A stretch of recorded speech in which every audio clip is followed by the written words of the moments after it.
waxaan ka hadlaynaa waa maxay DDP ama waxa loo yaqaano Delivery Duty Paid. Waxaan ka hadlaynaa qaabka waddanka China alaab looga soo diro oo loogu diro ilaa waddankii adigoon wax dhib ah ka marin customka ama dekedda. Haddii mar un aad ka keentay alaab China oo aad u dirtay waxa weeyaan Muqdisho, Kenya, Hargeysa, Djibouti meesha joogtidba u dir oo aad ku wareertay systemka dekedaha customka ay u shaqeeyaan iyo waraaqahooda muuqaalkan adiga lagugu talagalay ee fadlan dhamayso. Ganacsato yaryar oo ganacsiga ku cusub ama muddo ku jiray ayaa alaabtoodu ku xayirmataa dekedda. Haddaba su-aashu waa maxay sababta ay ugu xayirmataa waa maxay? Sababtu maaha inay alaabtoodu khaldan tahay, sababtu waxa weeyaan shippingkii ama customkii iyo waxyaabihii looga baahnaa ma fahmin. Maanta waxaan ka hadlaynaa qaabkii aad uga hortagi lahayd inaad adiguna ka mid noqotid dadka dekedda ay alaabtooda ku xayiran tahay oo aad uga faa'iido qaabkii aad maxay u mari lahayd si alaabtaada si safely dekedda ama customiska aad ugala baxdo. Haddaba haddii aan ka hadalno DDP macnaheeda oo Soomaaliya oo kooban waa maxay?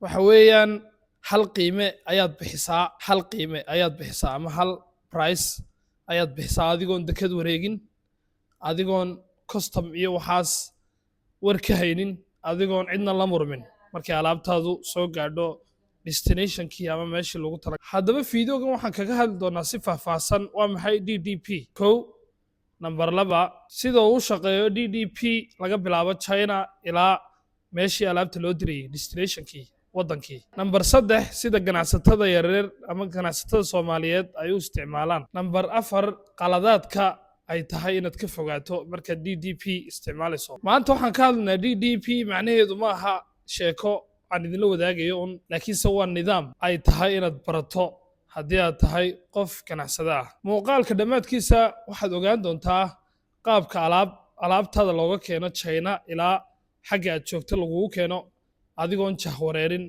oo madax xanuuno kugu dhicin oo wax kasta si fiican u fahmay. Fadlan ila dhamayso. Ganacsato badan oo Soomaaliyeed waxay ka baqaan hal shay, waxay ka cawdaan dekedda ama Berbera ama Muqdisho ama Djibouti. Sababtu waa maxay? Alaabtoodu marka ay gaadho dekedda custom ayaa la murmayaa ama custom bay isqabsanayaan.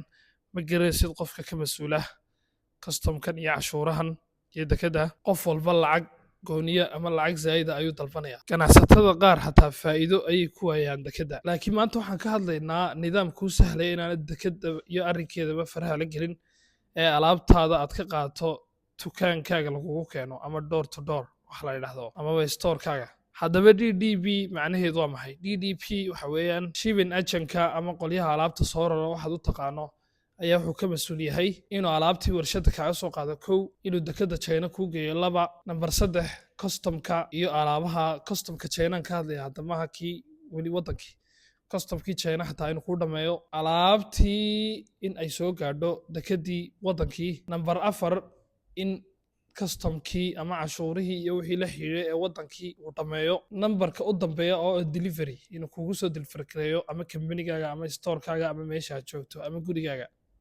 kaas ayaa loo yaqaanaa DDP. waxa weeyaan Delivery Duty Paid. adiguna alaabtaadii oo diyaara unbaad qaadanaysaa, hal qiime ayaad bixinaysaa. qiimaha laga soo bilaabo China ilaa xaggii markii lagugu keenay storekaaga. Sidee haddaba uu u shaqeeyaa DDP? Marka hore waxaad raadinaysaa shipping agent ku shaqeynaya DDP. Shippinada oo dhan DDP kuma shaqeeyaan, waxaa jira qolyo u gooniya oo ku shaqeeya.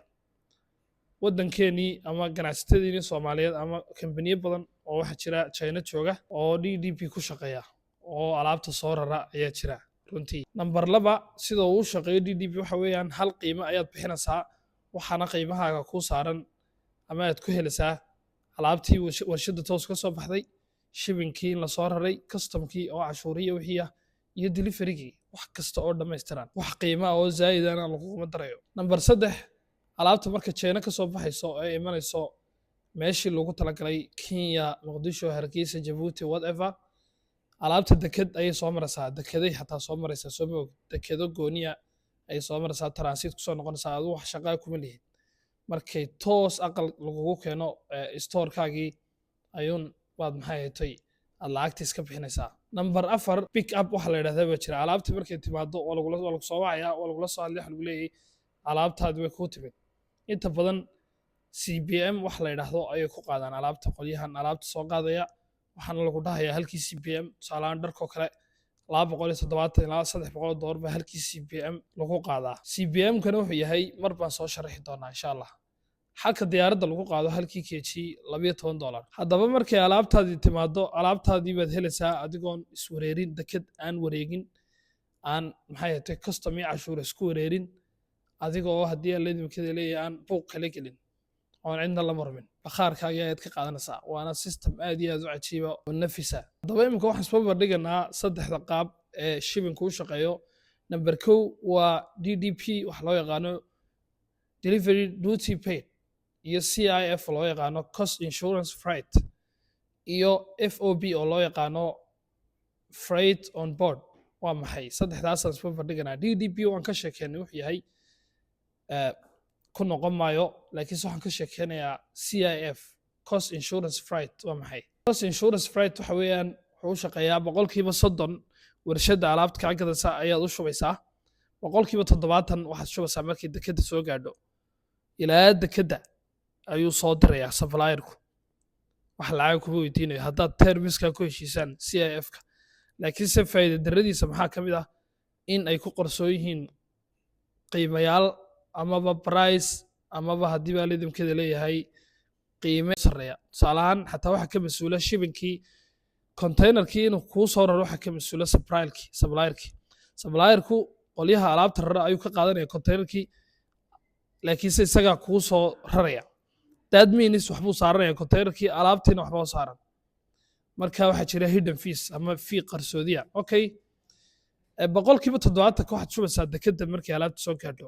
Okay xaggan kaga gudbo CIF free FOB ama freight on board ayaan haddaba isna ka hadlayaa. waa maxay alaabta dekada China ayaa lagu dhigayaa haddii aad FOB aad kula heshiisid supplierka dekada China ayay dhigayaan kadibna dekada China ilaa wadankii adiga ka mas'uula kaas ayaa loo yaqaanaa FOB dekada marka lagu dhigo adiga ka mas'uula dekada inaad ka qaadatid ilaa wadankii. Okay wuxuu u fiican yahay ganacsatada khibradda leh ee ganacsiga ku soo jirta ayuu fiican yahay. guntiga gunaanadkii haddii aad joogto wadankii waxa kuu fudud DDP wax loo yaqaano oo aad ganacsi yar aad leedahay oo aad container awoodeen DDP ayaa kuu fiican oo kambaniyada DDP ku shaqeeya ayaad la xiriiri doontaa kadibna alaabtaadii isoo rarabaad odhan doontaa.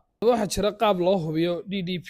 qaabka loo hubiyo waa maxay waa sidee DDP inuu saxsan yahay waxaad ku ogaanaysaa qolyaha DDP kuu soo raraya ma kuu sheegayaan qiimaha lagaga soo qaaday China ilaa wadankii 1 cashuurtii iyo customkii ma ku jirtaa 2 ma kuu sheegayaan xaggii kugu soo dilfarkareynayaan hadday kugu soo dilfarkareynayaan storekaagii ama whatever ma garanaysaa ma kuu sheegayaan deliveryga xaggii lagu dilfarkareynayo.